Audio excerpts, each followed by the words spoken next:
Flames engulfed the luxury sedan as Owen Stone sprinted across the rain-soaked highway, his work boots splashing through puddles of gasoline and glass.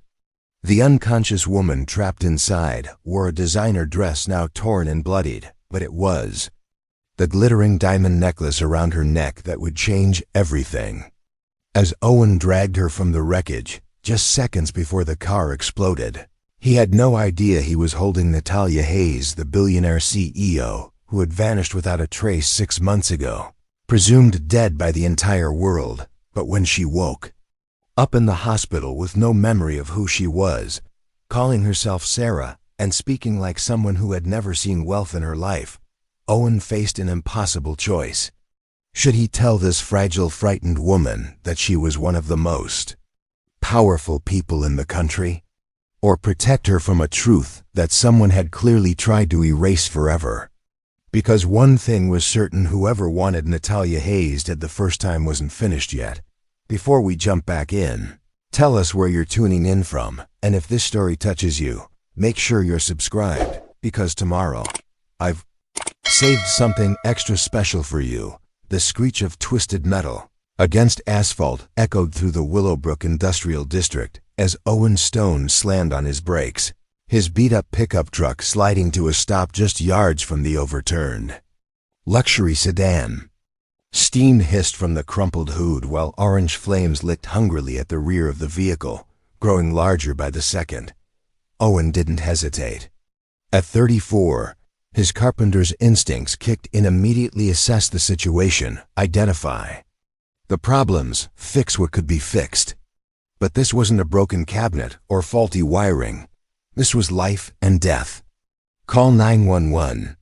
He shouted to the handful of other drivers who had stopped, though most remained frozen behind their steering wheels, mesmerized by the growing fire. Owen was already running, his steel-toed boots crunching over scattered glass and metal debris that painted the wet highway like deadly confetti. The driver's side was completely crushed against the concrete barrier, but through the spider-webbed passenger window, Owen could see her, a woman in what appeared to be an expensive navy dress, unconscious and bleeding from a gash on her forehead. Her dark hair had fallen across her face, but even through the smoke and chaos, something about her seemed oddly familiar, though Owen couldn't place why. The flames were spreading faster now, creeping toward the front of the car with terrifying hunger. Owen grabbed the chunk of concrete from the roadside and smashed it against the passenger window until the safety glass finally gave way, crumbling into thousands of harmless pieces. "Ma'am, can you hear me?" he called as he reached through the window frame, carefully avoiding the jagged edges. No response. The acrid smell of burning plastic and leaking gasoline filled his nostrils, making his eyes water and his throat burn. He had maybe 30 seconds before this became UNSURVIVABL.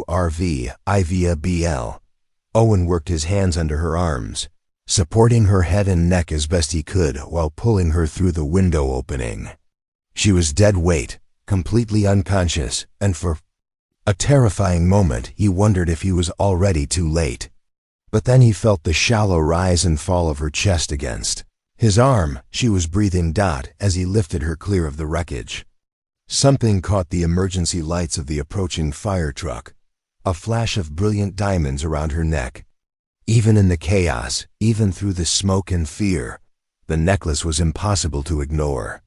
It was clearly worth more than Owen made in several years, an intricate web of perfectly cut stones arranged in a pattern that seemed almost familiar, like something he'd seen before but couldn't quite remember.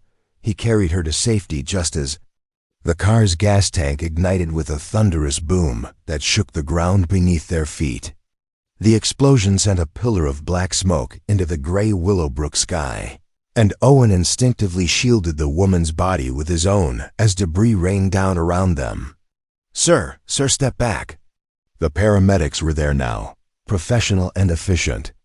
As they took over, Owen found himself standing alone on the shoulder of Highway 47, his work clothes singed and dirty, watching as they loaded the unconscious woman onto a stretcher. The diamond necklace glittered under the harsh fluorescent lights of the ambulance. And again Owen felt that strange tug of recognition. "You did good, buddy," said Fire Captain Rodriguez, clapping Owen on the shoulder. "Another minute and she would have been gone. You probably saved her life." Owen nodded absently, still staring at the ambulance as it pulled away, sirens wailing. Something about this felt bigger than a random highway accident, though he couldn't explain why. Maybe it was the expensive car, or the way the woman was dressed like she was heading to some important business meeting. Maybe it was that necklace, so distinctive and valuable that it seemed out of place on a lonely stretch of industrial highway. His phone buzzed a text from Mrs. Patterson, his neighbor who watched 8-year-old Emma after school. "Everything okay?" Heard sirens. Owen quickly typed back that he'd be home soon, then took one last look at the smoking wreckage being hauled away by the tow truck as he drove home through the working-class neighborhoods of Willowbrook Heights. Owen couldn't shake the image of that woman's face or the way the diamonds had caught the light. He'd grown up in this town, knew most of the families, and she definitely wasn't local. So what had brought someone who could afford a car like that and jewelry like that to this forgotten corner of the industrial district? 20 minutes later, Owen pulled into the narrow driveway of his small 2-bedroom house on Maple Street, the same house where he'd grown up before his parents died in a factory accident when he was 19. Emma burst through the front door. Before he'd even turned off the engine, her backpack bouncing as she ran toward him with the boundless energy that only 8-year-olds possessed. "Daddy, Mrs. Patterson said there was an accident. Are you okay? Did someone get hurt?" Her questions tumbled out in a breathless rush as she wrapped her arms around his waist, and Owen felt the familiar warmth that made all his struggles worthwhile. "I'm fine, sweetheart," he said, ruffling her auburn curls, so much like her mother's had been. "Just helped someone who needed it. That's what we do, right?" Emma nodded solemnly. "Mama always said helping people is the most important job in the world." Owen's chest tightened. Sarah had been gone for 3 years now, taken by cancer when Emma was just 5, but her wisdom lived on in their daughter's pure heart. Sarah had been the one with dreams bigger than Willowbrook. She'd wanted to travel, to see the world beyond the factory towns and industrial districts. Owen had promised her they'd make it happen someday, but someday had run out too quickly. Now it was just him and Emma in their little house, making ends meet with his carpentry business and the occasional construction job. Owen built custom cabinets and furniture for the wealthier neighborhoods across town.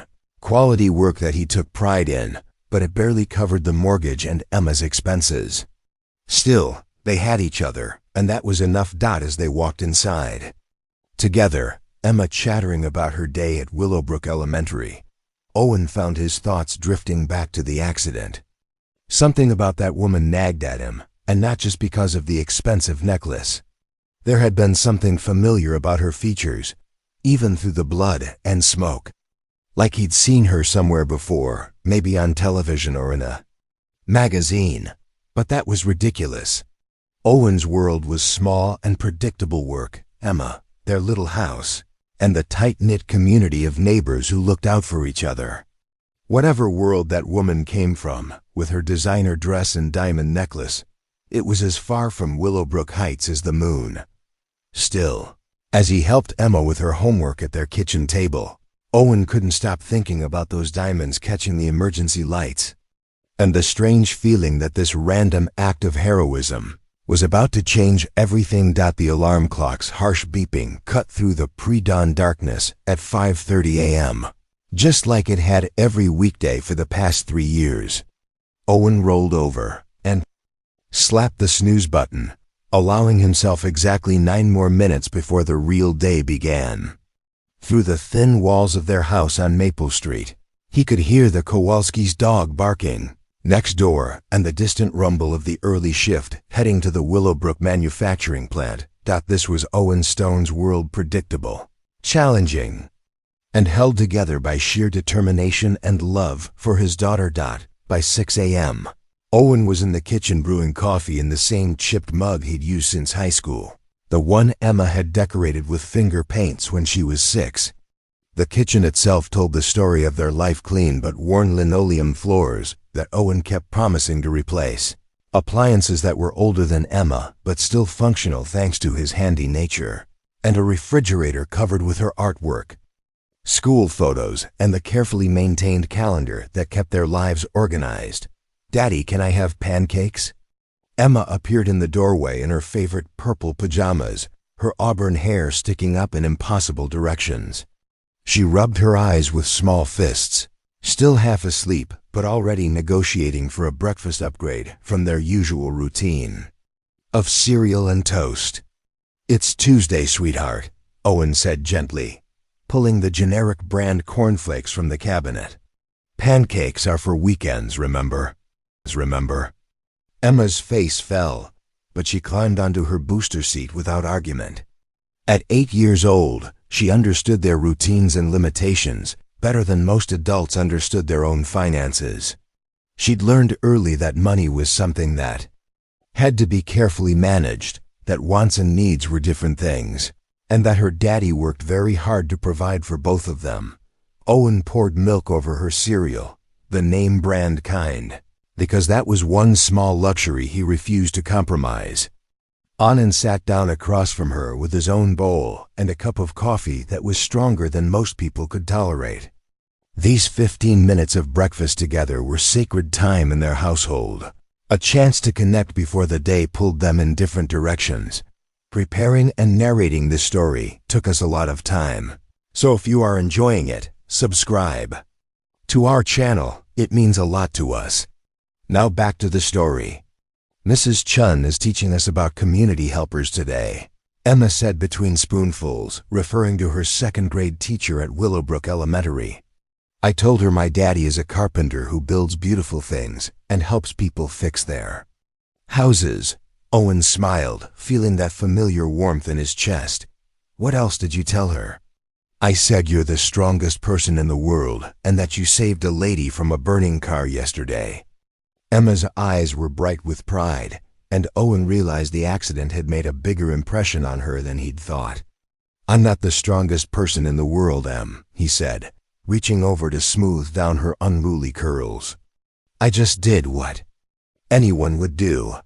"No," Emma said with the serious certainty that only 8-year-olds could muster. "Not everyone would run toward a fire. Mrs. Patterson said most people would be too scared." Owen sipped his coffee and studied his daughter's face, so much like Sarah's but with his own stubborn chin and thoughtful brown eyes. Sarah had always said Emma was wise beyond her years, and moments like this proved it. The tragedy of losing her mother so young had forced Emma to grow up faster than she should have, but it had also given her an understanding of what truly mattered in life. After breakfast, Owen walked Emma to school, 10-minute journey through their neighborhood that they both treasured. Willowbrook Heights wasn't fancy, but it was home. The houses were small and close together, most built in the 1940s for factory workers and their families. The lawns were tiny but well maintained, the gardens full of practical vegetables rather than ornamental flowers, and everyone knew everyone else's business in the way that small communities always did. "Morning, Owen," called Mrs. Patterson from her front porch, where she was watering a collection of potted plants that somehow thrived despite the industrial air quality. "Heard you were a hero yesterday." Word traveled fast in Willowbrook Heights.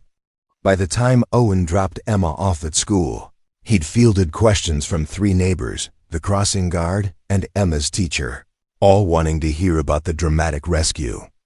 Owen deflected most of the attention. He wasn't comfortable being called a hero for doing what felt like basic human decency, but he appreciated the concern of his community. Willowbrook Elementary School was a solid brick building that had educated 3 generations of local families. The hallways smelled like disinfectant and childhood dreams, and the walls were covered with colorful student artwork and motivational posters about reaching for the stars. Emma's classroom was bright and welcoming, filled with beanbag reading, Corners and science projects that proved even small-town schools could nurture big imaginations. "Have a good day, sweetheart," Owen said, kissing the top of Emma's head as she joined her classmates for morning circle time. "I'll see you at 3:30. "Okay." "Love you, Daddy," Emma called back, already engrossed in showing her friend Maddie a new colored pencil she'd found in her backpack. Owen's workday began at Sterling Construction, a mid-sized company that handled everything from kitchen renovations to commercial building projects across the Willowbrook metropolitan area. Owen had started there right out of high school, working his way up from general laborer to master carpenter, and he took pride in the quality of his craftsmanship. His current project was a set of custom built-in bookshelves for a law office, downtown intricate work that required precision and artistry, the kind of job that reminded him why he loved working with his hands. The other guys at Sterling were good people, working class, men who understood the value of honest labor and the challenge of supporting families on blue-collar wages. They ribbed Owen good-naturedly about his rescue heroics, dubbing him Fire Chief Stone and asking if he was planning to abandon carpentry for a career with the fire department. "Just wrong place, right time," Owen insisted as he measured and cut pieces of red oak for the bookshelves. Anyone would have done the same thing. "Not everyone," said Mike Hernandez, Sterling's foreman and Owen's closest friend at work. "Takes guts to run toward fireman. You should feel good about what you did." But Owen wasn't thinking about feeling good. He was thinking about the bills stacking up on his kitchen counter, Emma's school photos that he wanted to order but couldn't quite afford, the heating system that would need repairs before winter, the college fund that grew slower than he'd hoped despite his careful budgeting. Being a single father meant every decision had long-term consequences, and there was no room for mistakes. During his lunch break, Owen sat in his truck eating a homemade sandwich and reading a text from the bank about his mortgage payment. Weren't behind. Owen was too careful for that, but they weren't getting ahead either. Every month was a careful balance between necessities and the small extras that made Emma's childhood special. Birthday parties at Chuck E. Cheese, new books from the school book fair, the occasional movie night with popcorn and candy. His phone buzzed with another message. This one from Emma's school about upcoming field trip fees, $25. Didn't sound like much, but it represented 2 hours of work after taxes, and Owen found himself doing the mental math that had become second nature. Could he pick up an extra side job this weekend? Maybe install some shelving for the neighbors? These were the thoughts that occupied Owen's mind as he worked through the afternoon, his hands moving with practiced precision while his brain juggled schedules and budgets. He'd become an expert at making every dollar stretch, every hour count.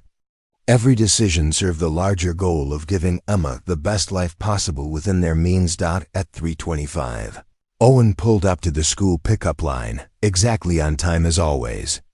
Reliability was one of the few luxuries he could afford to give his daughter.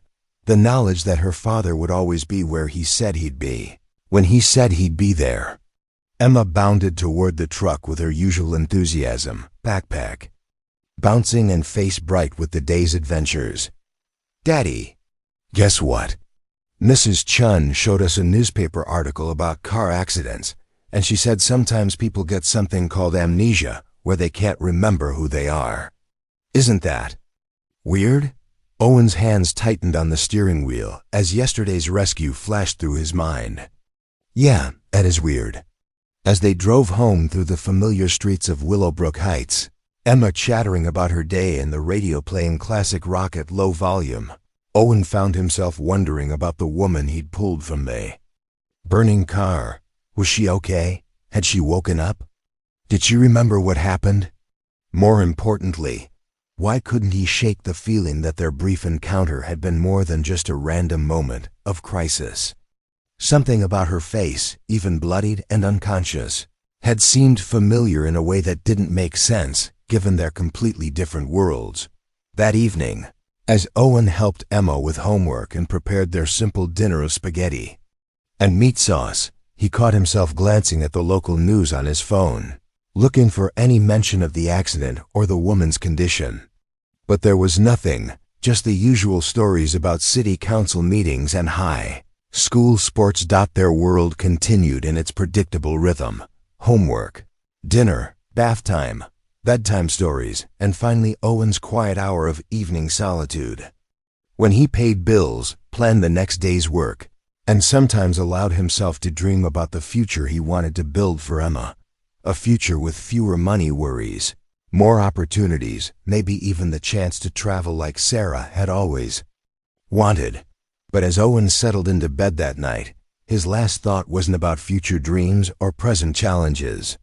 It was about a woman with dark hair and a diamond necklace worth more than his house, and the nagging certainty that their story was far from over. 6 months earlier, Natalia Hayes had stood at the floor-to-ceiling windows of her corner office on the 42nd floor of the Pinnacle Tower in downtown Meridian City, looking out over an empire she had built from nothing. At 31, she was the youngest female CEO in the Fortune 500, commanding a technology conglomerate worth $12 billion and employing over 50,000 people worldwide. The view from her office encompassed the entire financial district, gleaming skyscrapers that housed banks, investment firms, and corporate headquarters, all connected by a web of power and influence that Natalia navigated with the skill of a master chess player. Her reflection in the window showed a woman in a perfectly tailored Armani suit, her dark hair pulled back in an elegant chignon, diamond earrings catching the afternoon light as she reviewed quarterly reports that would determine the fate of thousands of jobs. Hayes Technology Solutions had been her vision, built from a small software development company she'd inherited from her adoptive father when she was just 23. Most people had expected the young woman to sell the struggling business and live comfortably off the proceeds. Instead, Natalia had thrown herself into learning every aspect of the company, working 18-hour days to understand programming, marketing, finance, and corporate strategy. Her penthouse apartment in the exclusive Meridian Heights district reflected the success of those efforts. Minimalist design showcased priceless art collections, while smart home technology controlled everything from lighting to temperature with voice commands. The kitchen was a monument to German engineering that Natalia rarely used, since most of her meals were either business dinners at 5-star restaurants or delivered by her personal assistant to whatever conference room had claimed her attention that day. The loneliness of her success was something Natalia rarely acknowledged, even to herself. Relationships had become increasingly difficult as her wealth and power grew. Men either felt intimidated by her achievements or were clearly interested in her money rather than her as a person. Her social circle consisted mainly of other executives and board members, people who understood the demands of her position but shared her workaholic tendencies rather than offering balance or emotional connection. The signature diamond necklace she wore had been a gift to herself on her 30th birthday, a custom creation from Cartier that cost more than most people's annual salaries.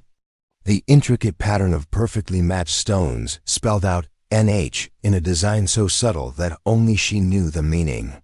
It had become her trademark, photographed for magazine covers and society pages, a symbol of her success that she wore like armor against a world that often seemed to view her as more symbol than person.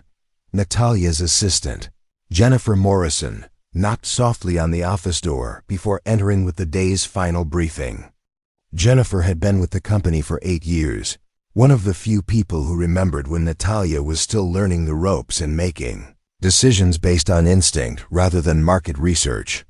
The Henderson merger paperwork is ready for your signature, Jennifer said, placing a leather portfolio on the mahogany desk. Legal wants to finalize everything before the weekend. And your mother called. She wanted to remind you about dinner Sunday at the country club. Natalia's relationship with Margaret Hayes, the woman who had adopted her at age 5, was complicated. Margaret meant well, but she lived in a different world of charity luncheons and social expectations. constantly pressuring Natalia to settle down with an appropriate young man and focus on building a family rather than a business empire. The irony wasn't lost on Natalia that the woman who had raised her to be independent now seemed disappointed by just how independent she'd become. "Tell Mother I'll try to make it," Natalia said, knowing she probably wouldn't. Sunday dinners at the Meridian Country Club were exercises in polite conversation about people she didn't care about, peppered with Margaret's not-so-subtle hints about grandchildren and the importance of work-life balance. As Jennifer left the office, Natalia returned to the windows, watching the city lights begin to twinkle as evening approached. Down below, thousands of people were heading home to families, to friends, to lives that existed outside corporate boardrooms and quarterly earnings reports. Sometimes Natalia wondered what that felt like, to have someone waiting for you, someone whose day was made better simply by your presence. The truth was that Natalia Hayes was brilliant at building companies, but struggled with building relationships. She could negotiate billion-dollar deals with ruthless efficiency, but small talk with potential romantic partners left her feeling awkward and exposed. Her success had created a barrier between her and normal human experiences, leaving her wealthy beyond measure, but emotionally impoverished. Her phone buzzed with the familiar ping of an encrypted message, something that had been happening more frequently in recent weeks. Natalia had been receiving strange communications, warnings about corporate espionage, and hints that someone within her organization might be working against her. The messages were always anonymous, always vague, but they carried an undertone of urgency that she couldn't ignore. The latest message was more specific than usual. "They know about the Phoenix Protocol. Get out of the city. Trust no one in your inner circle." Phoenix Protocol was Natalia's most closely guarded secret, a revolutionary artificial intelligence system that could predict market movements with unprecedented accuracy. Only 5 people in the company knew of its existence, and the commercial applications were worth hundreds of billions of dollars. If someone was planning to steal or sabotage the project, the implications went far beyond corporate espionage. Natalia had been planning to drive to her private cabin in the mountains that weekend, a remote retreat where she could think clearly and review the Phoenix files without the distractions of city life. The anonymous warnings had made that trip feel less like a retreat and more like a necessity. But as she gathered her things to leave the office that fateful Friday evening, Natalia couldn't have known that she would never see her corner office again. She couldn't have predicted that within hours, Natalia Hayes, the CEO, would cease to exist, replaced by a confused woman with no memory of boardrooms or billion-dollar decisions. The last thing she remembered clearly was driving her BMW sedan through the industrial district, taking a circuitous route to avoid the Friday evening traffic that clogged the main highways. She'd been on the phone with her head of security, discussing the anonymous threats and whether they warranted hiring additional protection for key executives. "I think you're taking this too seriously," Derek Wilson had said through the cars. BLUETO, OTA system. Probably just some disgruntled employee trying to cause panic. But Natalia's instincts, honed by years of navigating corporate warfare, told her the threats were real. Someone wanted her out of the picture, and they were willing to go to considerable lengths to make it happen. The industrial district was largely empty on Friday evenings, which was why Natalia preferred the route despite its rougher roads and stark scenery. She'd been adjusting her rearview mirror when she noticed the black SUV that had been following her for the past several miles. When she changed lanes, it changed lanes. When she slowed down, it maintained its distance. Natalia's heart rate spiked as she realized the anonymous warnings might have been more than idle threats. She pressed harder on the accelerator, her luxury sedan responding smoothly as she tried to put distance between herself and the pursuing vehicle. But as she rounded a curve near the Willowbrook Industrial District, the SUV suddenly accelerated, ramming into her rear bumper with tremendous force. The impact sent her car spinning across The wet asphalt, tires screaming as she fought to regain control. But physics and momentum won the battle, sending her BMW tumbling end over end before landing on its roof in a shower of sparks and broken glass. The last thing Natalia Hayes remembered was the smell of gasoline and the distant sound of footsteps approaching her demolished vehicle. When she next opened her eyes, she would be in a hospital bed with no memory of stock options or board meetings, no recollection of the empire she'd built or the enemies who had tried to destroy her. The woman who had once commanded the attention of world leaders would be asking a nurse for help remembering her own name. But in that final moment of consciousness, as darkness closed in around her, Natalia's last thought wasn't about business or money or power. It was a simple, human wish that she'd allowed herself more time for the things that really mattered: love, family, connection. The things that couldn't be bought or negotiated, only given and received. The diamond necklace that had symbolized her success lay against her throat as the car began to smoke, its intricate pattern of stones catching the last rays of evening sunlight. Soon, it would be the only clue to her true identity, a breadcrumb trail leading back to a life she could no longer remember living.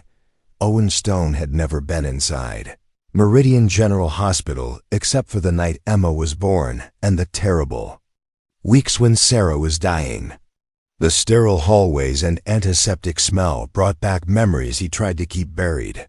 But something had compelled him to return to check on the woman he'd pulled from the burning car.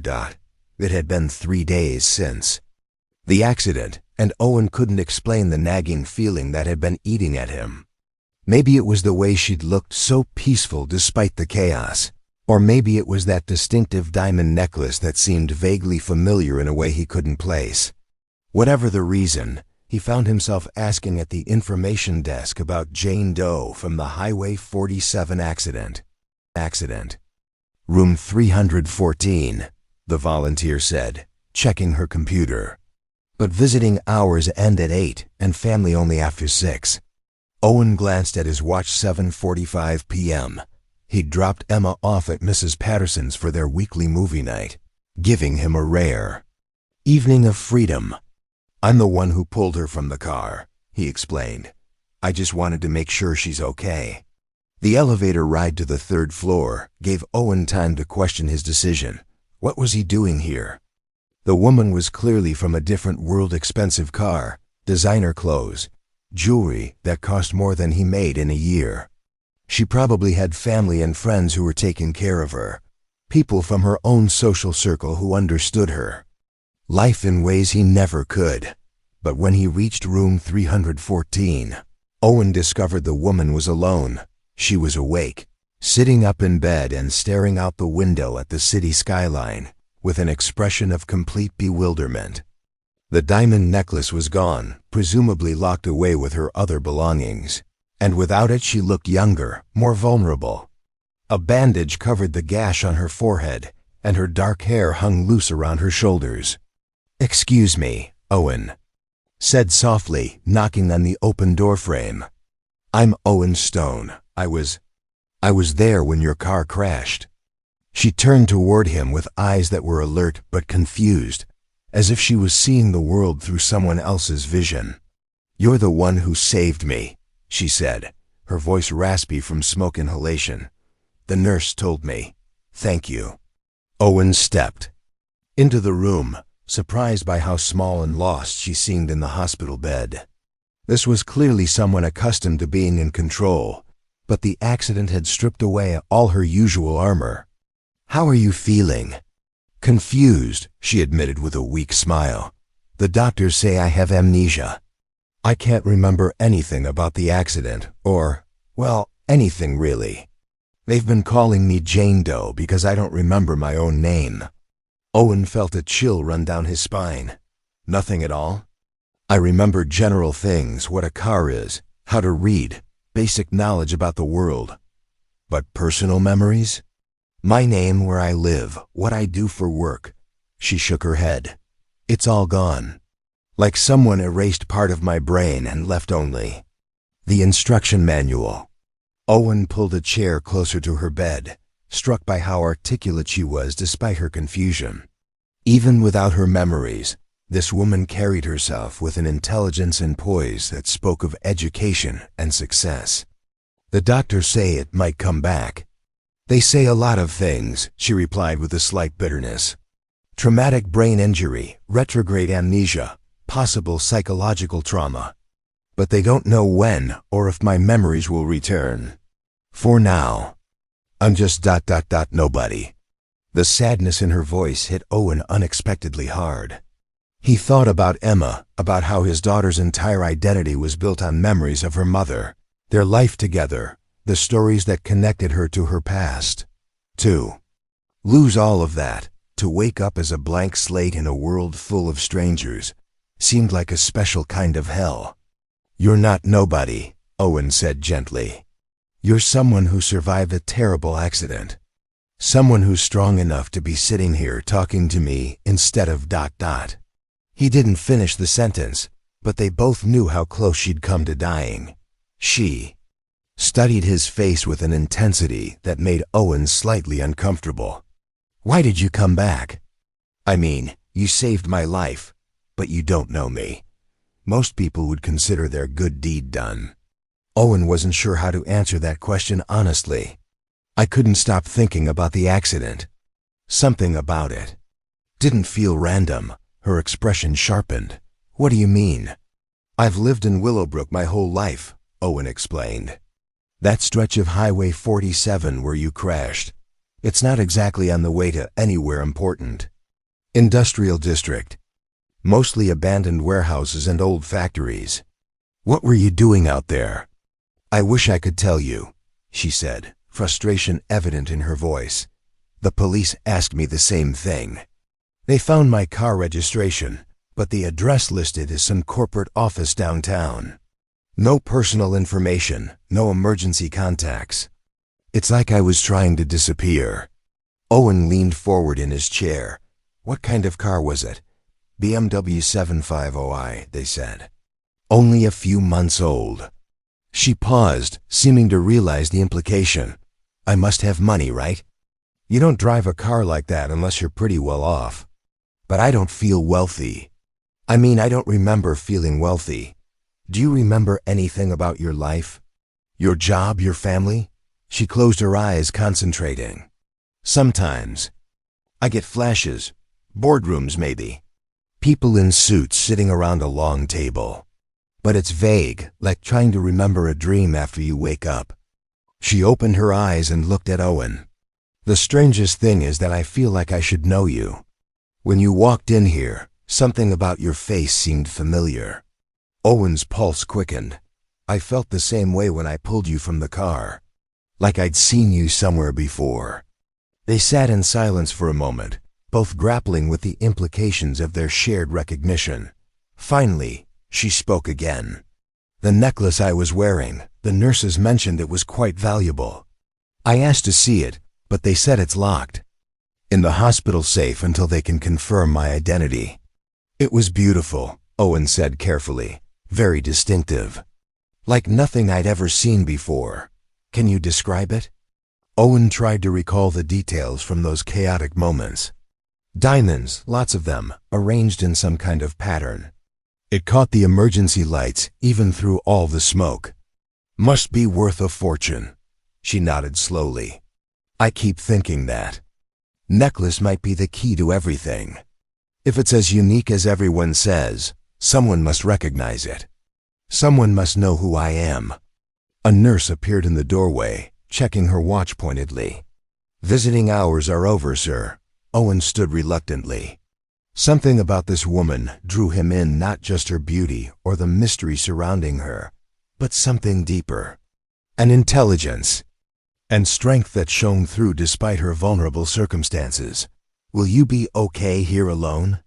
"I'll have to be," she said with a sad smile. "The social worker says they're trying to track down my identity through the car registration and other records. But it's taking time. Until then, I'm just Jane Doe in room 314. As Owen walked toward the door, she called after him. Would you mind coming back?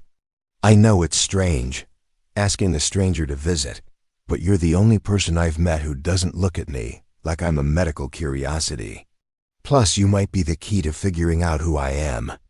"Of course," Owen said, without hesitation. "I'll come back tomorrow after work." The drive home through Willowbrook Heights gave Owen time to process what he'd learned. The woman's amnesia explained some things but raised new questions. Why had she been driving through the industrial district? Why was her car registration linked to a corporate address rather than a home? And why did they both feel this strange sense of recognition? Back in his kitchen, Owen made himself a cup of coffee and sat at the table where he usually paid bills and helped Emma with homework. Instead of reviewing invoices or planning the next day's work schedule, he found himself sketching the diamond necklace from memory, trying to capture the intricate pattern he'd glimpsed in those brief moments. The design was definitely custom work, probably one of a kind. If he could remember the pattern clearly enough, maybe he could help identify it. Maybe he could help her figure out who she really was. As he worked on the sketch, adding details as they came back to him, Owen couldn't shake the feeling that he was being drawn into something much larger than a random act of heroism. The anonymous woman in room 314 represented a mystery that went beyond simple amnesia, and for reasons he couldn't explain, Owen Stone was becoming determined to solve it. By the time he went to bed that night, Owen had filled 3 pages with different attempts to capture the necklace's design. None of them felt quite right, but one sketch in particular nagged at him, a pattern that seemed almost like letters or symbols hidden within the elaborate arrangement of diamonds. He'd definitely seen that necklace before, Owen realized as he drifted off to sleep. The question was where, and more importantly, what it meant for the woman who had no memory of ever owning it. Over the next 2 weeks, Owen found himself visiting room 314 every evening after work, usually staying until the nurses politely reminded him that visiting hours were over. What had started as simple concern for the woman he'd saved was evolving into something more complex, a genuine friendship that surprised both of them with its easy comfort and natural conversation. She had chosen to call herself Sarah, partly because she needed some kind of name for the medical staff to use, but mostly because it felt right somehow. "It just sounds like me," she'd explained to Owen on his 3rd visit. "Or at least like who I think I might be." Owen's throat had tightened. When she chose that name, his late wife had been Sarah too, but he didn't mention the coincidence. There was something almost sacred about the way this new Sarah was rebuilding her identity from scratch, piece by careful piece, and he didn't want to complicate that process with his own emotional baggage. The hospital had become their unlikely meeting ground. Room 314 transformed from a sterile medical space into something more personal. Sarah had asked the staff to move her chair closer to the window so she could watch the city lights in the evening, and Owen usually brought coffee from the vending machine. Terrible hospital coffee that somehow tasted perfect when shared with someone who appreciated the simple gesture. "Tell me about your daughter again," Sarah said one evening as they watched the sunset paint the downtown skyline in shades of orange and pink. Owen had mentioned Emma on several visits, and Sarah always seemed particularly interested in hearing about their life together. "She's 8, Owen said, pulling out his phone to show Sarah the latest photos. "Smart as a whip, kind heart, and stubborn as her old man. She wants to be an artist when she grows up, or maybe a teacher. Changes her mind every week." Sarah studied the photos with an intensity that spoke of someone hungry for connection to the normal world outside her hospital room. "She's beautiful. She has your eyes, but something about her smile." Sarah paused, a flicker of confusion crossing her face. "I feel like I should know something about children, about what it's like to care for them." "Maybe you have kids of your own," Owen suggested gently. This possibility had occurred to both of them, and it added an urgency to the search for Sarah's identity. Somewhere, someone might be missing her desperately. "The social worker says there's no record of dependents in my car registration or insurance," Information, Sarah replied. But that doesn't mean anything. My whole life is apparently a mystery. Owen had been doing his own research, spending his lunch breaks at the Willowbrook Public Library using their computers to search for missing persons reports and news stories about car accidents. So far, he'd found nothing. It was as if Sarah had simply materialized from thin air on that rainy evening 2 weeks ago. What about your work? Owen asked. You mentioned flashes of boardrooms and business meetings. Sarah closed her eyes, concentrating the way she always did when trying to access her buried memories. It's frustrating, she said after a moment. I know things about business. I can read financial reports. I understand corporate structure. I even caught an error in the hospital's billing statement. But I can't remember where I learned any of it. This kind of retained knowledge fascinated Owen. Sarah might not remember her personal history, but her professional skills remained intact. She could discuss market trends with the sophistication of someone who'd spent years in the business world, yet she couldn't remember her own last name. The detective working my case thinks I might be some kind of executive or consultant, Sarah continued, high level, based on the car and the jewelry. But there's no missing person report matching my description, which he says is unusual for someone who would presumably be missed at work. Owen had been wondering about that too. If Sarah was as successful as the evidence suggested, wouldn't someone have noticed her absence by now? Wouldn't there be concerned colleagues, worried friends, panicked family members searching for her? Unless someone didn't want her to be found. Sarah, Owen said carefully, what if your amnesia isn't just from the accident? What if someone wanted you to disappear? She turned from the window to look at him directly. You mean like ... intentionally? The location where you crashed, the fact that no one's reported you missing, the way your car registration leads to a dead end. It all seems pretty convenient for someone who might want you out of the picture. Sarah was quiet for a long moment, processing this possibility. The police detective mentioned that my car showed signs of impact damage that didn't match the accident scene. Like someone had rammed me from behind before I lost control. Owen felt a chill. You think someone tried to kill you? I think someone tried to make me disappear, Sarah said slowly. And they almost succeeded, if you hadn't been there. She didn't finish the sentence, but they both understood how close she'd come to dying in that burning car. This revelation changed everything. What Owen had assumed was a random accident was starting to look like attempted murder, which meant Sarah might still be in danger. It also meant that her amnesia, while genuine, might be protecting her from whoever had tried to harm her. We need to be careful about how we search for your identity, Owen said. If someone dangerous is looking for you, we don't want to lead them straight to this hospital room. Over the following days, Owen and Sarah developed their own investigation strategy.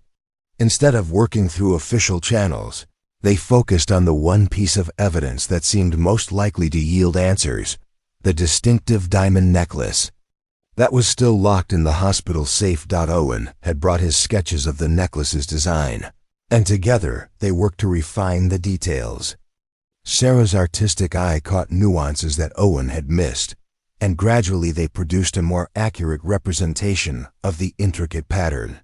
These aren't random designs, Sarah realized during one of their drawing sessions. Look at how the diamonds are arranged. It's almost like they're forming letters or symbols. Owen studied their latest sketch with fresh eyes. You're right. If you look at it this way, that cluster could be an N, and this section might be an H. NH, Sarah repeated. My initials? Could be. Or they could stand for something else. Entirely. Their investigation took on new urgency when Dr. Rebecca Martinez, Sarah's neurologist, delivered concerning news during Owen's evening visit.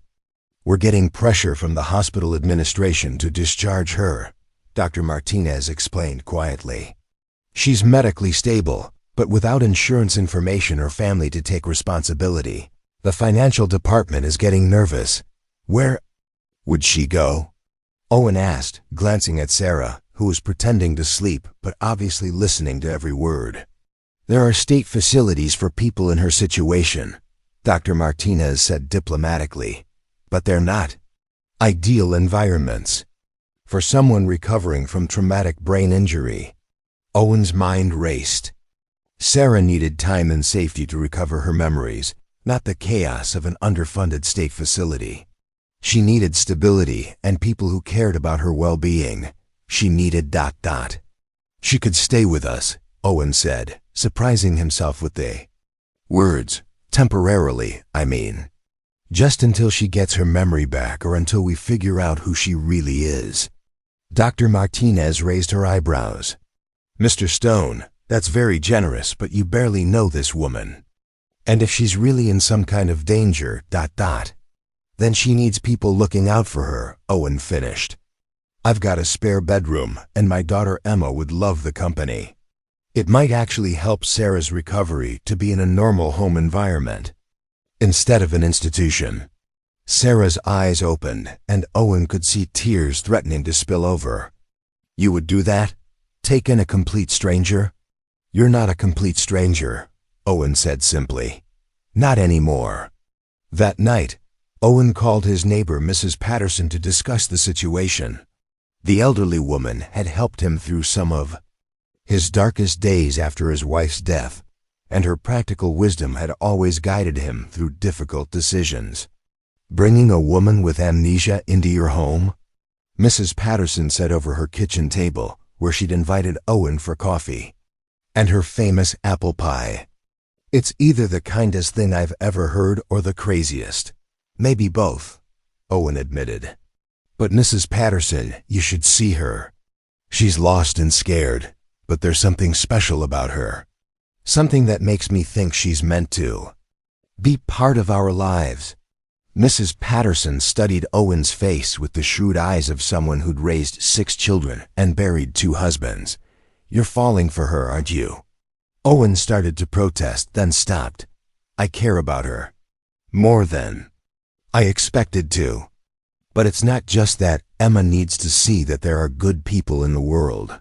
People worth helping, even when it's complicated. And what if her memory comes back and she turns out to be someone completely different than who you think she is? Then we'll deal with that when it happens, Owen said. But right now, she needs help, and I'm in a position to give it. Isn't that what my Sarah would have wanted me to do? Mrs. Patterson reached across the table and patted Owen's hand. Your Sarah would be proud of the man you've become and the father you are to Emma. If you think this is right, then I trust your judgment. 2 days later, Owen signed the necessary paperwork to become Sarah's temporary guardian, and Dr. Martinez approved her discharge into his care. As they walked out of Meridian General Hospital together, Sarah carrying a small bag of belongings that represented her entire known world, Owen couldn't help but feel that they were crossing some kind of threshold. Thank you, Sarah said as they reached Owen's pickup truck. I know this is complicated and potentially dangerous, and I know you're doing it for someone you barely know. I know you better than you think, Owen replied, opening the passenger door for her. And besides, Emma's been asking about the lady Daddy saved every single day. She's going to be thrilled to finally meet you. As they drove through the familiar streets of Willowbrook Heights toward the little house on Maple Street, Owen found himself wondering what their life would look like with Sarah in it. Would she fit into their quiet routines? Would Emma take to her? Would they be able to unlock the mystery of her identity before whoever had tried to hurt her figured out where she'd gone? But looking at Sarah's face as she took in the neighborhood modest houses with well-tended gardens, children playing on sidewalks, the comfortable chaos of working-class family life, Owen thought he saw something like recognition in her eyes. Not memory, exactly, but a sense of belonging that went deeper than conscious recollection. Maybe, just maybe, Sarah was exactly where she was supposed to be. Sarah had been living in the Stone household for 3 weeks when the first signs of trouble began to surface. What had started as a temporary arrangement to help her recover was evolving into something more complex, and Owen found himself caught between his growing feelings for Sarah and his protective instincts as a father. Emma had taken to Sarah immediately, following her around the house like a devoted puppy and insisting that Sarah help with everything from homework to bedtime stories. Sarah, for her part, seemed to have natural instincts with Emma that suggested she'd spent time around young people before, though she couldn't remember when or how. "Sarah, can you help me with my math?" Emma would call out every afternoon when Owen picked her up from school, and Sarah would settle beside her at the kitchen table with infinite patience, explaining multiplication tables in ways that made perfect sense to an 8-year-old mind. "I think I might have been a teacher," Sarah confided to Owen one evening as they cleaned up after dinner.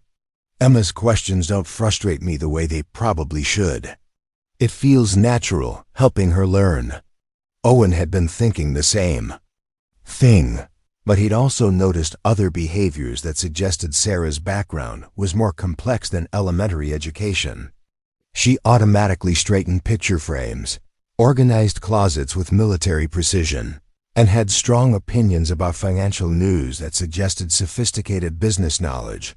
More troubling was the way Sarah sometimes seemed to take charge of household decisions without realizing it. She'd rearranged the kitchen for better efficiency, organized Owen's workshop tools in a way that made perfect sense but felt presumptuous, and had even started making grocery lists based on nutritional analysis rather than budget considerations. "Sarah," Owen said gently one morning as she prepared to walk Emma to school, "you don't have to do everything. You're recovering from a serious injury, and you're supposed to be resting." "I feel fine," Sarah insisted, helping Emma pack her backpack with the thoroughness of a military quartermaster. "Besides, I like feeling useful. It's better than sitting around trying to remember a life that might not even be worth remembering." "But," Owen could see the strain in her eyes, the way she pushed herself to be helpful, even when exhaustion was clear in every line of her body. She was trying too hard to earn her place in their home, as if afraid they might ask her to leave if she wasn't constantly contributing. The breaking point came on a Thursday evening when Owen arrived home from work to find Sarah reorganizing his financial documents at the kitchen table. Bank statements, utility bills, and Emma's college fund information were spread across the surface in neat, categorized piles. "What are you doing?" Owen asked, his voice sharper than he'd intended. Sarah looked up in surprise. "I was just trying to help. I noticed some inconsistencies in your budget, and I thought I could streamline your expense tracking. You're overpaying for insurance, and Emma's college fund could be earning better returns if you switch to a different investment strategy." Owen felt heat rising in his chest. "Those are private documents, Sarah." "I know, but—" "No," Owen interrupted, beginning to gather the papers. "You don't know. You don't know anything about our situation, our history, or what we can and can't afford. This isn't your responsibility." Sarah's face flushed. "I was just trying to help. You've done so much for me, and I wanted to give something back. By going through my personal finances, by telling me how to manage money I've been handling on my own for 3 years. The argument escalated quickly, fueled by weeks of unspoken tension and the fundamental weirdness of their situation. Emma appeared in the doorway, drawn by the raised voices, and Owen immediately felt guilty for fighting in front of his daughter. "I'm sorry," Sarah said, standing up from the table. "You're right, I overstepped. I just ... I feel useless here, like I'm taking up space in your life, without contributing anything meaningful." "That's not what this is about," Owen said, but even as he spoke, he realized it was exactly what this was about.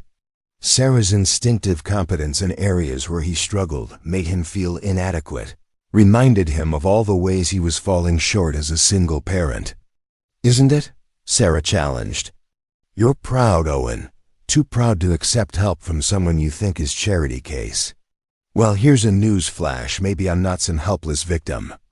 Maybe I'm someone who's used to solving problems and making things better. Maybe you are, Owen shot back.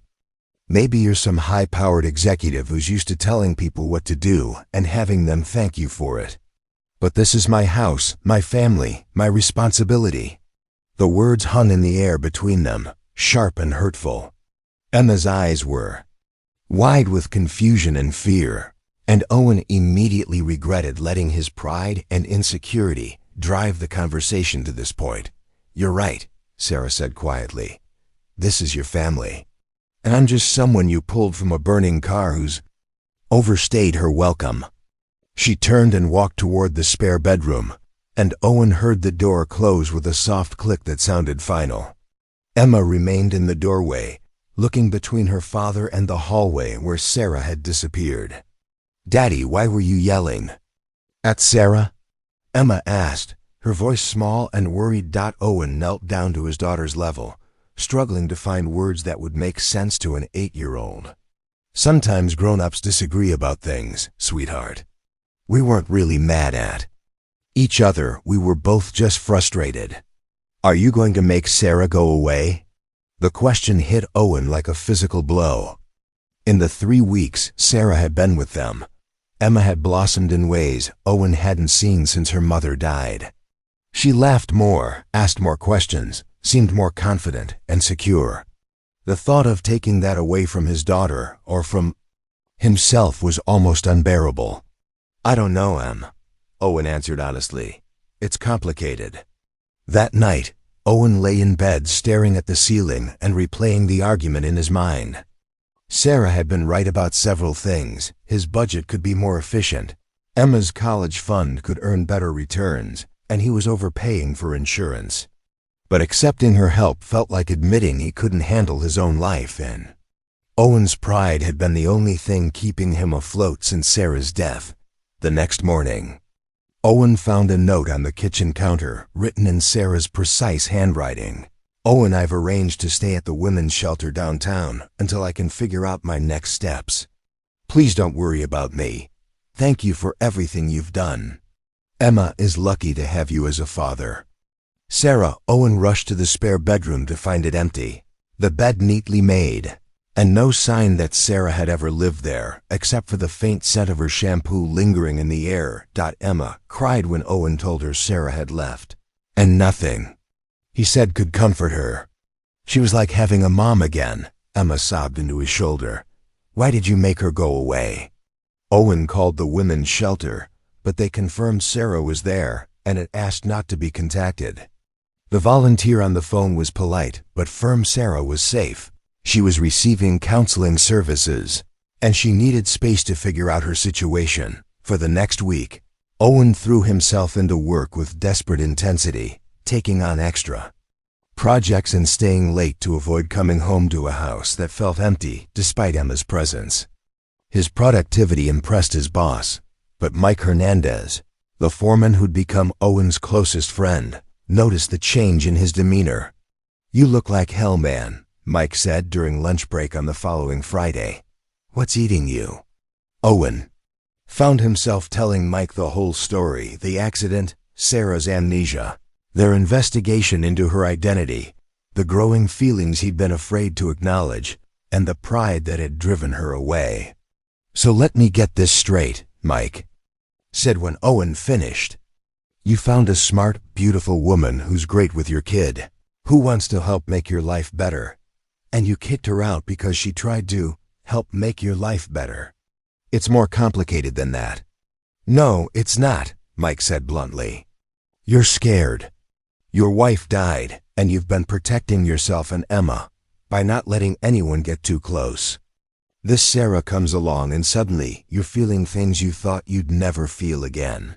So you picked a fight to drive her away before she could hurt you." Owen wanted to argue, but the truth of Mike's words hit too close to home. "What if her memory comes back and she's completely different than who I think she is? What if it doesn't?" Mike countered. "What if she's exactly who she seems to be, and you just threw away the best thing that's happened to you since Sarah died?" That evening, Owen sat Emma down for a serious conversation about Sarah, about love, and about the fear that sometimes made people push away the things they wanted most. "I think you should go get her," Emma said, with the direct wisdom that only 8-year-olds possessed. "And tell her you're sorry, and ask her to come home." "What if she doesn't want to come back?" Emma considered this seriously. "Then at least you'll know you tried." "Mama always said trying was the most important thing." Owen smiled despite his heavy heart. His daughter was right, as usual. It was time to swallow his pride and fight for the woman who had somehow become essential to their family in just 3 weeks. But first, he needed to make sure Sarah was safe. Because if his suspicions were correct, the people who had tried to make her disappear once might not be finished with her yet.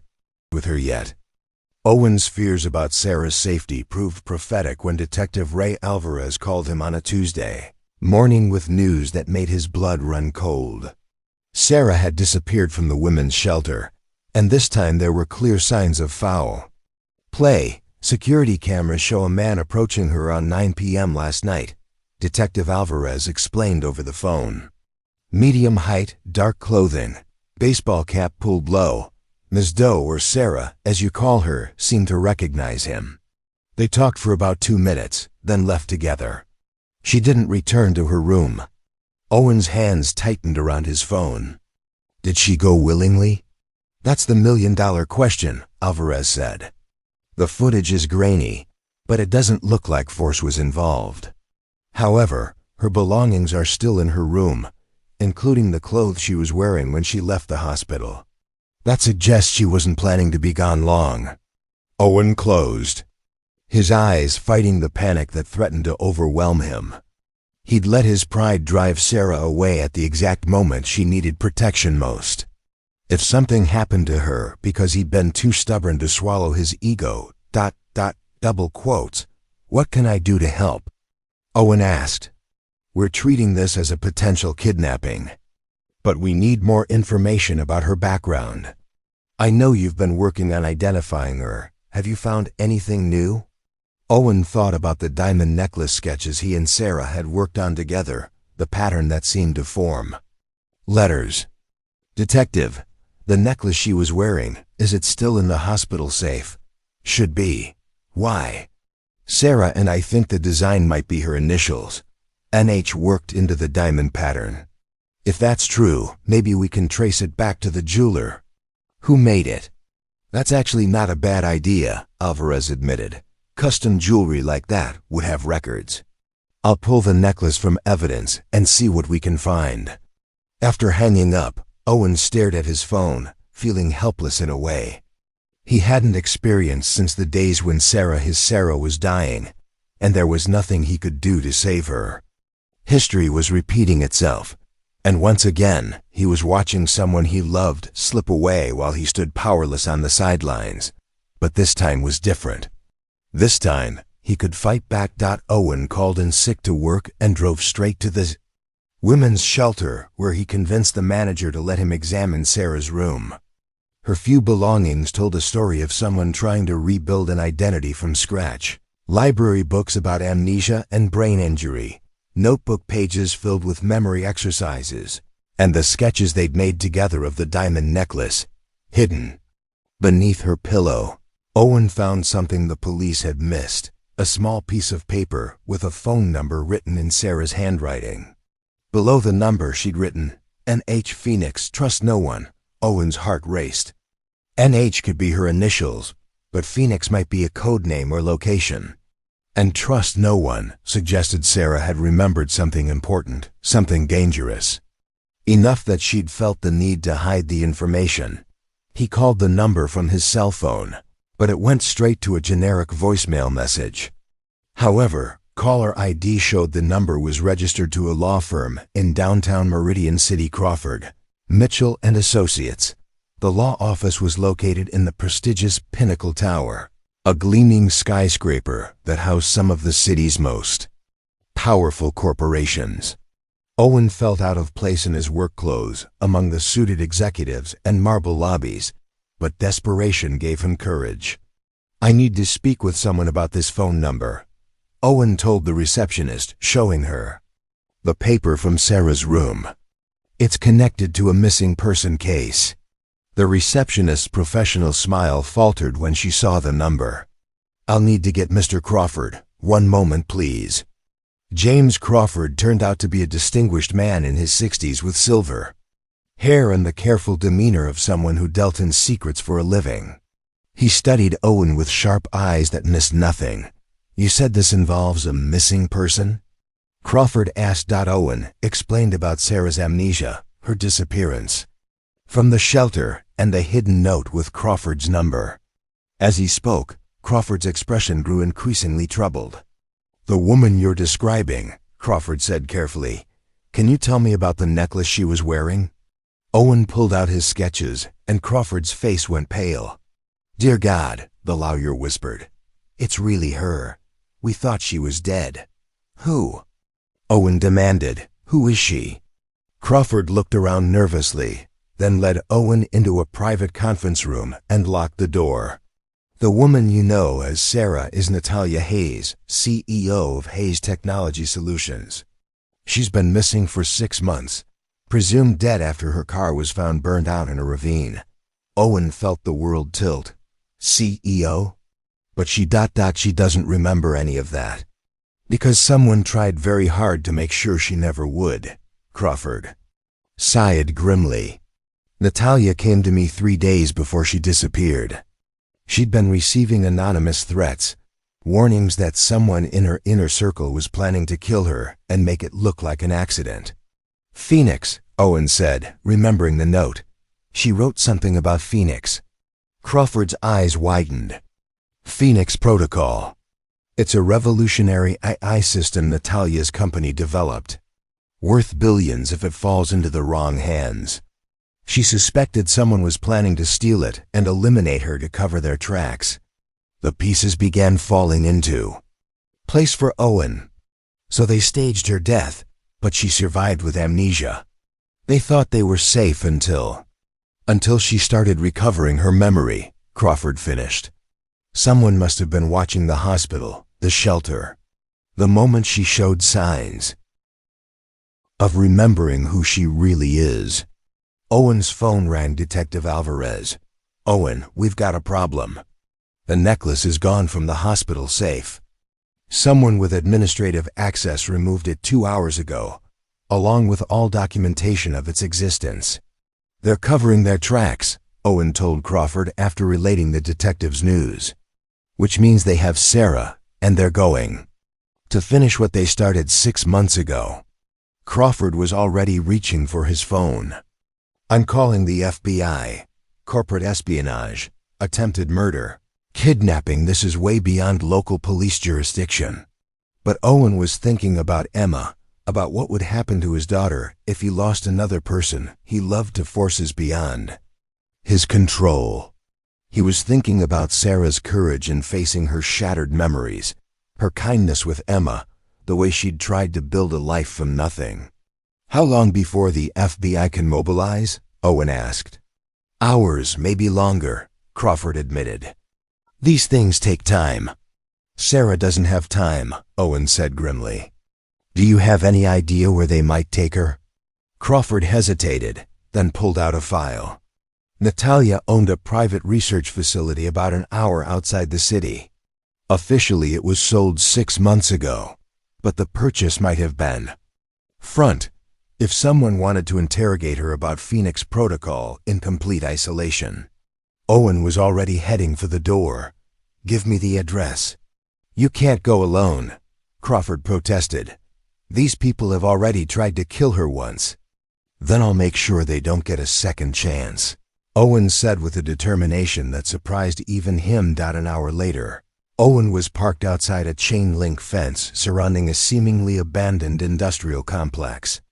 The sign read Meridian Research Associates, but the parking lot was empty except for 3 black SUVs that looked like the kind of vehicles corporate security might use.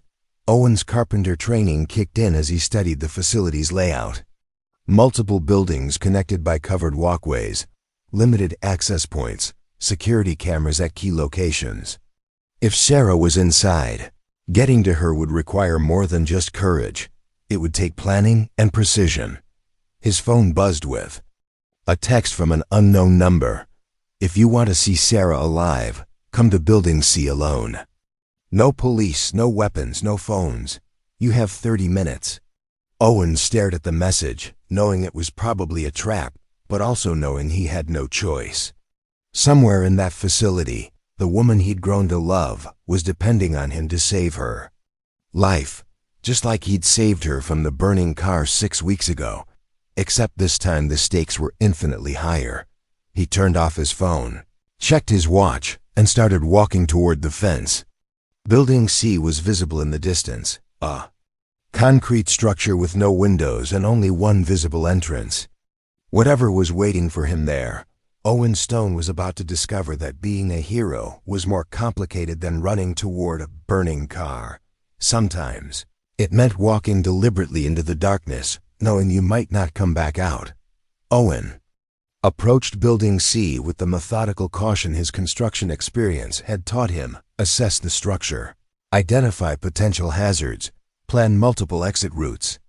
The industrial facility felt wrong in ways that went beyond its obvious abandonment.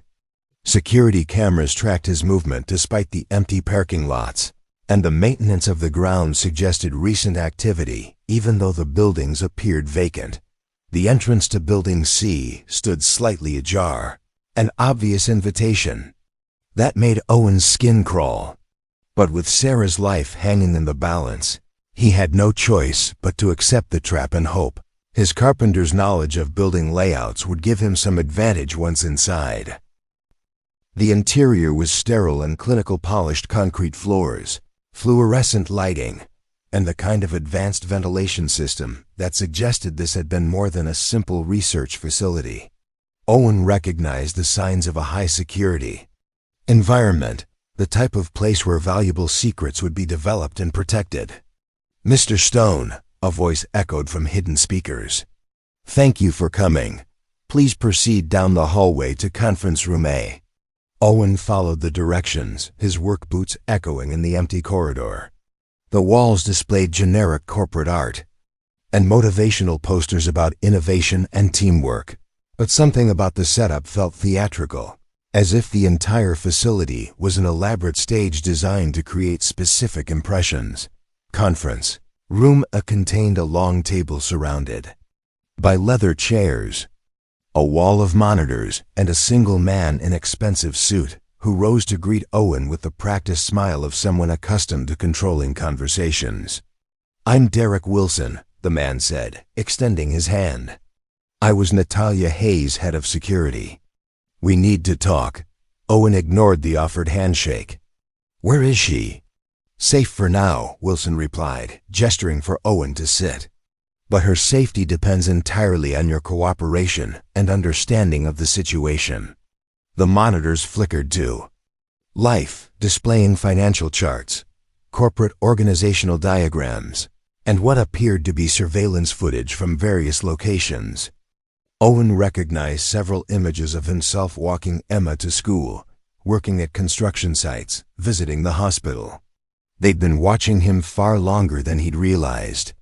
6 months ago, Natalia Hayes was the most powerful woman in the technology industry, Wilson began, clicking through slides that showed corporate headquarters, board meetings, and magazine covers featuring an elegant woman in business attire. She controlled billions in assets and held the key to artificial intelligence systems that would revolutionize global commerce. Owen studied the images, trying to reconcile the polished CEO with the confused, vulnerable woman who'd helped Emma with homework in his kitchen. "So you decided to kill her?" "We decided to save her," Wilson corrected. "Natalia was spiraling, Mr. Stone, paranoid, isolated, making increasingly erratic decisions that threatened not only her company, but the thousands of jobs that depended on her leadership.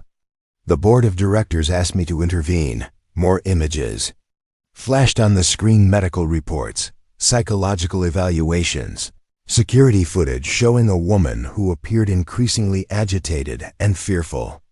Owen recognized Sarah's mannerisms even in these glimpses of her previous life, but the context was completely different from what he'd expected. She'd become convinced that someone was trying to kill her, Wilson continued. Seeing conspiracies everywhere, trusting no one, sleeping in different locations every night. The stress was destroying her judgment and her health. Maybe because someone actually was trying to kill her, Owen pointed out. Wilson's expression remained patient, as if explaining something obvious to a slow student. The accident was meant to be therapeutic, not fatal.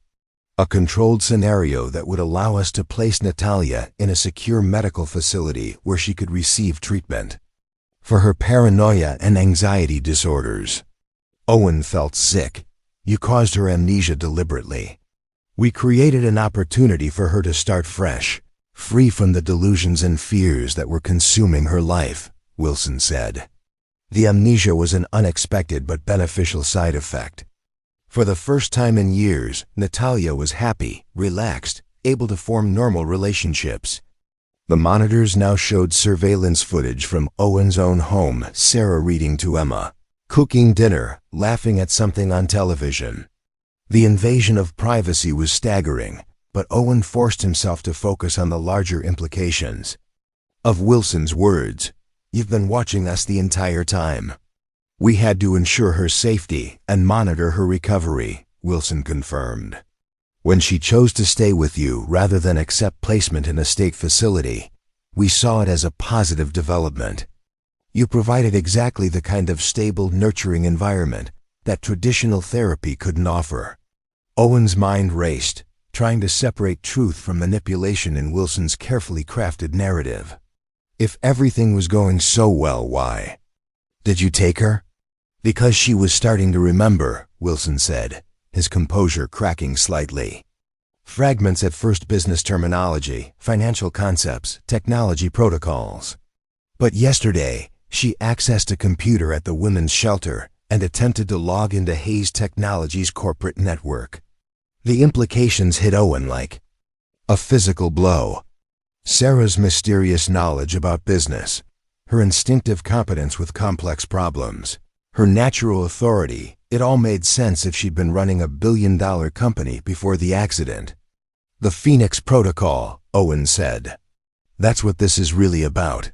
Wilson's calm facade dropped entirely. Phoenix is worth hundreds of billions of dollars, Mr. Stone.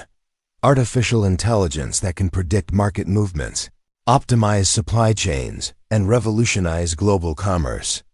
Natalia was the only person who understood how to implement it safely. So you needed her alive but controllable. We needed her healthy and rational, Wilson insisted. The paranoid, increasingly unstable woman she'd become was a danger to herself and everyone around her. The therapeutic amnesia gave us a chance to help her rebuild her identity in a healthier framework. Owen stood up, his carpenter's instincts telling him this conversation was a distraction from whatever was really happening in the facility. I want to see her, now. Wilson hesitated, then pressed a button on the conference table. The monitors switched to a live feed from what appeared to be a comfortable apartment bedroom, sitting area, kitchenette. Sarah was there, sitting at a small table and writing in a notebook. She looked calm but alert, occasionally glancing toward the camera as if aware she was being observed. She's not being harmed, Wilson said. But she's also not being allowed to leave until we can ensure that her recovered memories won't pose a threat to corporate security or her own mental health. Owen studied Sarah's image on the screen, looking for signs of distress or coercion. She appeared to be taking notes, possibly trying to piece together fragments of returning memory. Her movements seemed natural and unforced, but Owen noticed she was positioned where she could watch the room's only door. How long are you planning to keep her prisoner? Until we can implement a controlled reintegration process, Wilson replied.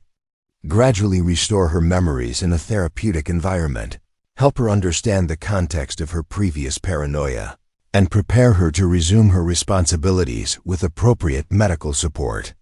It sounded reasonable, even compassionate. But Owen's instincts screamed that something was fundamentally wrong with Wilson's version of events. The elaborate facility, the extensive surveillance, the carefully orchestrated accident, it all suggested a level of planning and resources that went far beyond corporate concern for an unstable executive. "What about Emma?" Owen asked. "My daughter. She's attached to Sarah. She's going to be devastated if Sarah just disappears from her life." Wilson's expression softened slightly. "We understand that would be difficult. Perhaps we could arrange supervised visits once Natalia's treatment is complete. You've clearly been a positive influence on her recovery." Owen nodded as if considering the offer, but internally he was cataloging everything he'd observed about the facility's layout and security. His construction experience had taught him to read building plans, understand structural systems, and identify weak points in seemingly solid structures. "Can I talk to her?" Owen asked. "Just for a few minutes?" Wilson hesitated, then nodded. "Brief conversation only. Don't say anything that might trigger traumatic memories or increase her agitation." As Wilson led him through corridors toward Sarah's location, Owen noticed details that suggested this facility was more prison than hospital. Reinforced doors, limited windows, and security checkpoints that could be activated remotely. Whatever Natalia Hayes had been before her accident, the people holding her now were taking extraordinary precautions to prevent her escape. When they reached the apartment where Sarah was being held, Owen saw her face light up with relief and joy that couldn't possibly be faked. Whatever else might be true about her identity or her past, her feelings for him and Emma were genuine. "Owen!" Sarah rushed to the reinforced glass that separated them. "Are you okay? Is Emma safe?" "We're fine," Owen assured her, pressing his hand against the glass. "Sarah, do you remember anything new about who you really are?" Sarah glanced nervously at Wilson, who was monitoring their conversation from just outside the room. "Some things," she said carefully. "Important things. But Owen, you need to be careful. The people who brought me here aren't who they claim to be." Wilson stepped forward. "That's enough, Mr. Stone. I think you can see that Natalia is safe and well cared for. Now we need to discuss the terms of your continued discretion regarding this matter." But Owen was studying Sarah's face, reading the intelligence and determination that amnesia had never been able to touch. She was trying to tell him something without alerting her captors, using the same careful communication skills that had probably made her successful in corporate boardrooms.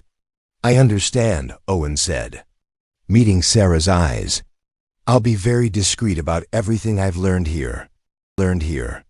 Sarah smiled, and Owen caught the subtle message in her expression. She had a plan, and she needed him to trust her judgment about when and how to implement it. As Wilson escorted Owen back through the facility, Owen memorized every detail of the building's layout, security systems, and potential vulnerabilities. He might be leaving Sarah behind for now, but he wasn't abandoning her. The woman he'd fallen in love with was apparently a billionaire CEO with enemies powerful enough to stage elaborate kidnappings. But she was also the person who'd read bedtime stories to Emma and patiently helped with homework and brought laughter back into their house. Whatever the truth about Natalia Hayes' past, Owen Stone was going to make sure she had a future to remember. Owen drove straight from the research facility to Crawford's law office, his mind reeling from everything Wilson had revealed.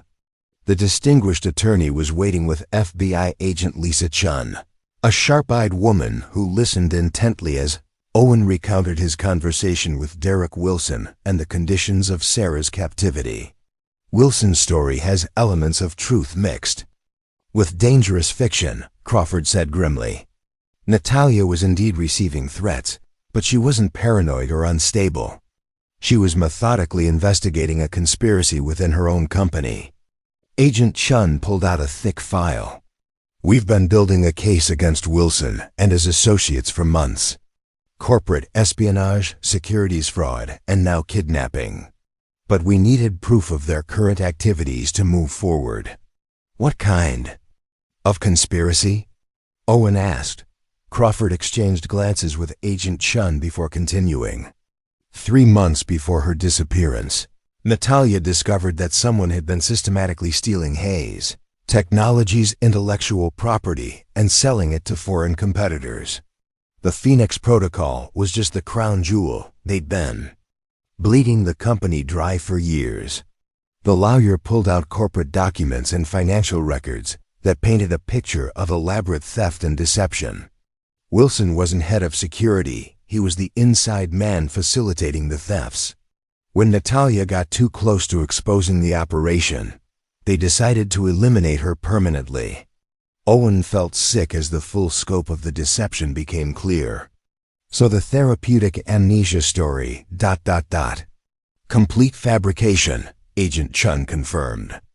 They staged the accident hoping to kill her, but when she survived with memory loss, they saw an opportunity to control her indefinitely while they completed the theft of Phoenix Protocol. But she's starting to remember, Owen said. That's why they moved her to the facility. Exactly. And once they extract everything they need about Phoenix, she becomes a liability they can't afford to keep alive. Owen's hands clenched into fists. How do we get her out? Agent Chun's expression was grim. The facility's essentially a fortress.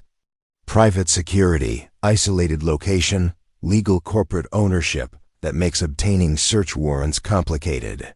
We're working on it, but it takes time, Owen finished. Time Sarah doesn't have. Crawford leaned forward. There might be another way. Natalia gave me emergency protocols 6 months ago, contingency plans in case something happened. To her, she was more prepared than Wilson realizes. The lawyer unlocked a safe and withdrew a small electronic device. This contains complete backups of Phoenix Protocol and evidence of the corporate espionage. Natalia hid copies of everything in multiple secure locations. Why haven't you used this before now? Owen asked. Because it was designed to be activated only by Natalia herself, using biometric authentication that requires her physical presence, Crawford explained. But if she's recovering her memory, ... Agent Chun's phone buzzed with an urgent message. We've got a problem. NSA intercepted communications suggesting Wilson's people are planning to move Sarah within the next few hours. Once they take her out of the country, we lose jurisdiction. Owen stood up abruptly. Then we're out of time for legal approaches. Mr. Stone, I understand your feelings, but this requires professional law enforcement response, Agent Chun insisted. We can't authorize civilian involvement in what's essentially a hostage rescue operation. But Crawford was studying Owen with calculating eyes. Actually, Agent Chun, Mr. Stone might be our best option for reaching Natalia before it's too late. What do you mean? Crawford turned to Owen. The facility where they're holding her, you said you examined the layout during your visit? Owen nodded. Construction from the 1980s, probably retrofitted for high security. But I noticed several potential vulnerabilities, such as... Owen pulled out a napkin and began sketching the building layout from memory. The ventilation system is oversized for a facility that's small, probably designed for manufacturing rather than office space. Service tunnels, maintenance access, emergency exits that might not be as heavily monitored. Agent Chun studied Owen's rough blueprints. You're talking about breaking into a secured facility to extract a kidnapping victim. That's incredibly dangerous and potentially illegal. It's also the only way to save Sarah's life, Owen said firmly. Wilson's people made one crucial mistake. They think I'm just some working-class hero who stumbled into their operation. They're not expecting me to come back. Crawford was already reaching for his phone. I can provide building schematics from the city planning office. Officially, of course, just for legal review purposes. Over the next 2 hours, Owen found himself at the center of an impromptu rescue planning session that felt surreal given his background as a small-town carpenter. But his construction experience proved invaluable as he identified entry points. mapped security blind spots, and calculated the best approach routes. The loading dock on the east side, Owen explained, pointing to the architectural drawings Crawford had obtained. It's designed for truck access, which means heavy doors, but minimal electronic security. And look here, the maintenance tunnel. System connects to the building's central HVAC. Agent Chun was clearly uncomfortable with the plan's civilian elements. Even if you could reach the building where Ms. Hayes is being held, how would you extract her? Wilson's people will be armed and professionally trained. Owen's phone rang before he could answer, an unknown number that made his blood run cold. Mr. Stone, Derek Wilson's voice was cold and professional. I'm afraid there's been a change in plans. We'll be transferring Natalia to a more secure facility this evening. I thought you should know that your cooperation is still essential for her continued well-being. What kind of cooperation? Owen asked, gesturing for Agent Chun to trace the call. The kind that ensures your daughter Emma continues to walk safely to school every morning, Wilson said quietly. I trust you understand the implications. The line went dead, and Owen felt fury unlike anything he'd experienced since Sarah's death. They were threatening Emma now, using his 8-year-old daughter as leverage to control him. They just crossed a line they can't uncross, Owen said grimly. Agent Chun was already coordinating with local police to provide protection for Emma, but Owen knew that wouldn't be enough. As long as Wilson and his associates remained free, his family would never be safe. Crawford handed Owen an envelope. Everything you need is in here. Facility access codes that Natalia provided 6 months ago. Emergency contact numbers and authorization documentation that should help if you encounter law enforcement. This is insane, Agent Chun protested. We should wait for backup, coordinate with tactical teams, follow proper protocols. Sarah doesn't have time for proper protocols, Owen replied, checking his watch. And neither does Emma. As Owen prepared to leave for what might be the most dangerous night of his life, Crawford pulled him aside. There's something else you should know about Natalia, the lawyer said quietly. The reason she never married, never had family of her own. What about it? She was terrified of putting people she loved at risk. The corporate world she operated in was ruthless, and she'd seen too many executives' families become targets. She chose isolation to protect others. Owen understood the implication. Sarah's careful distance from romantic relationships hadn't been about not wanting love. It had been about not wanting to endanger the people she might come to love. But she let herself care about you and Emma, Crawford continued. Do you understand? How significant that is? How much trust that represents? Owen nodded, feeling the weight of responsibility and love in equal measure. Sarah had taken the biggest risk of her life by opening her heart to his family, and now it was his turn to risk everything to save hers. As he drove through the darkening streets toward the industrial facility, Owen thought about the woman who had seamlessly transitioned from billion-dollar boardrooms to bedtime stories, from corporate leadership to homework help. The amnesia had stripped away her defenses and revealed the person she'd always been underneath the executive armor. Someone capable of profound love and fierce protection of those she cared about. Tonight, Owen Stone was going to prove he was worthy of that love, no matter what it cost him. The maintenance tunnel beneath the research facility was cramped, dark and filled with the industrial humming of ventilation systems that Owen navigated by feel and instinct. His construction experience had taught him to read building systems like blueprints, and the overhead ductwork guided him toward the central section where Sarah was being held. Crawford's access codes had worked perfectly at the service entrance, confirming that Natalia Hayes had indeed prepared for this exact scenario months before her disappearance. The woman who couldn't remember her own name had left breadcrumbs. That would lead to her rescue if Owen could reach her before Wilson's people moved her to whatever more secure facility they had planned.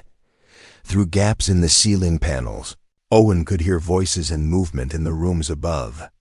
Wilson was coordinating the transfer operation, his tone urgent and professional as he directed his team to prepare for immediate departure. "The helicopter will be here in 30 minutes, Wilson was saying. "All documentation needs to be secured, and the subject needs to be sedated for transport. We can't risk any complications during the move." Owen's jaw tightened. They were planning to drug Sarah, which meant his window of opportunity was closing rapidly. He located the ventilation grate that led to her apartment and began working on the screws with tools from his carpenter's belt. The grate came away quietly, and Owen dropped into Sarah's room just as she looked up from her notebook with startled recognition. "Owen," she whispered, rushing to embrace him. "I knew you'd come. But it's dangerous. They have armed guards throughout the building. Are you hurt?" Owen asked, checking her for signs of injury or distress. "I'm fine, but Owen, I remember everything. Now my name, my company, the people who tried to kill me." Sarah's eyes were bright with intelligence and determination that reminded Owen of the executive she'd been. "Derek Wilson has been stealing from Hayes Technology for years. He needs Phoenix Protocol to complete the theft, but he also needs me, dead to cover his tracks." Owen pulled out the electronic device Crawford had given him. "Your lawyer gave me this. He said it contains evidence of the corporate espionage." Sarah's face lit up with recognition. "Emergency Protocol 7. I recorded everything: financial records, communication intercepts, documentation of the theft, but it needs my biometric signature to activate." She pressed her thumb to the device's scanner, and immediately it began transmitting data to predetermined recipients: the FBI, the Securities and Exchange Commission, Hayes Technology's Board of Directors, and major news organizations. "Wilson's operation is finished," Sarah said with satisfaction. "But we still need to get out of here before he realizes what's happening." Owen led her back toward the ventilation system, but before they could reach the opening, the apartment door burst open and Derek Wilson entered with 2 armed security guards.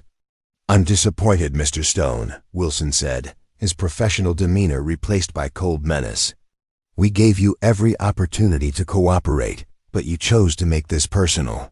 "You threatened my daughter," Owen replied, positioning himself between Wilson and Sarah. That made it personal. Wilson gestured to his guards, who raised their weapons. "Natalia, you've just destroyed years of careful planning and cost several people their lives. I hope you're satisfied with your heroic principles."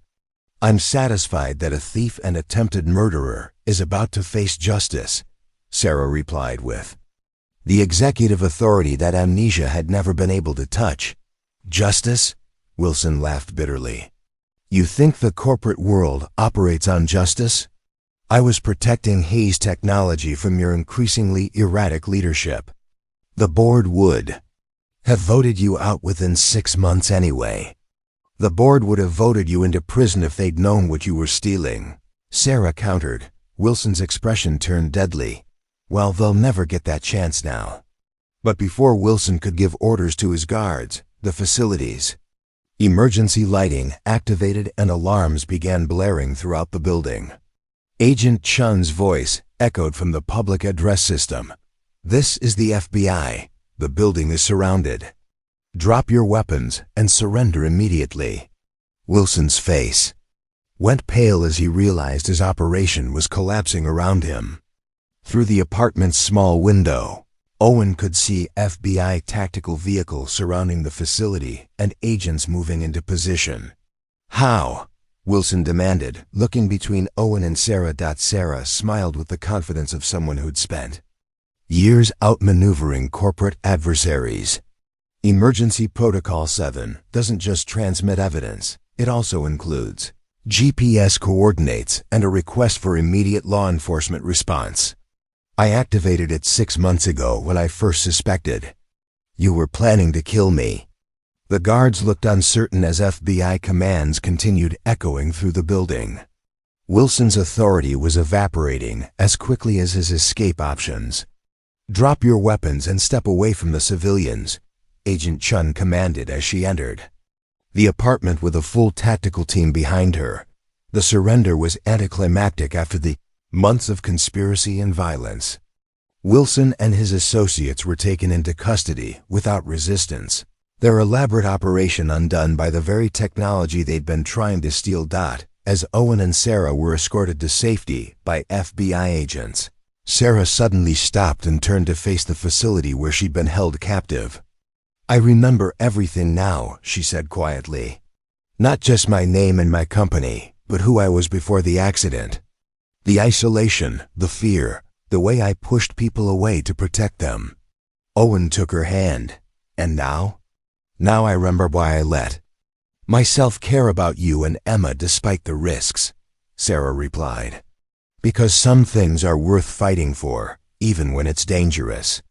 6 weeks later, Owen stood in the kitchen of their new house. Not the mansion that Natalia Hayes could have afforded, but a comfortable home in a neighborhood where Emma could ride her bike to school and Owen could still work with his hands. Sarah had insisted on something that felt like a real family home rather than a symbol of wealth and success. "Daddy, can we have pancakes for breakfast?" Emma called from the living room, where she was showing Sarah her latest art project. Family portrait featuring 3 people holding hands in front of a house that looked suspiciously like their new home. "It's Tuesday," Owen reminded her, but he was already reaching for the pancake mix. Some traditions were worth breaking for special occasions, and every day since Sarah's memory returned felt like a celebration. Sarah entered the kitchen, carrying Emma's artwork, her face radiant with the kind of happiness that had nothing to do with stock options or quarterly earnings. "She wants to know if we can put this on the refrigerator next to all her other pictures." Owen looked at the drawing, Emma's vision of their family complete, and together, and felt the same sense of rightness he'd experienced that first night when Sarah had helped with homework while dinner cooked on the stove. "I think that's exactly where it belongs," Owen said. Hayes Technology Solutions had welcomed back their CEO with celebration and relief, but Natalia Hayes had negotiated a new arrangement that allowed for actual work-life balance. The company would continue to thrive under her leadership, but her definition of success now included time for school plays and family dinners and lazy Saturday mornings. "No regrets?" Owen asked as they watched Emma arrange her artwork on the refrigerator with scientific precision. "About which part?" Sarah replied. "Losing my memory, finding my family, or discovering that the most important things in life can't be bought or negotiated." "Any of it." Sarah smiled and kissed him softly. "The only thing I regret is that it took a car accident and amnesia for me to realize that love is worth any risk." Outside, Willowbrook Heights was waking up to another ordinary day. Neighbors walking dogs, children heading to school, the comfortable rhythm of a community where people looked out for each other. But inside the house on Maple Street, 3 people who had found each other against impossible odds were building something extraordinary from the simple materials of daily love and shared dreams. Owen Stone had saved a woman from a burning car and discovered she was a missing CEO, but more importantly, he'd learned that sometimes the most valuable things in life come disguised as ordinary moments. Bedtime stories and homework help and pancakes on Tuesday morning, shared with people who choose to love each other despite the risks.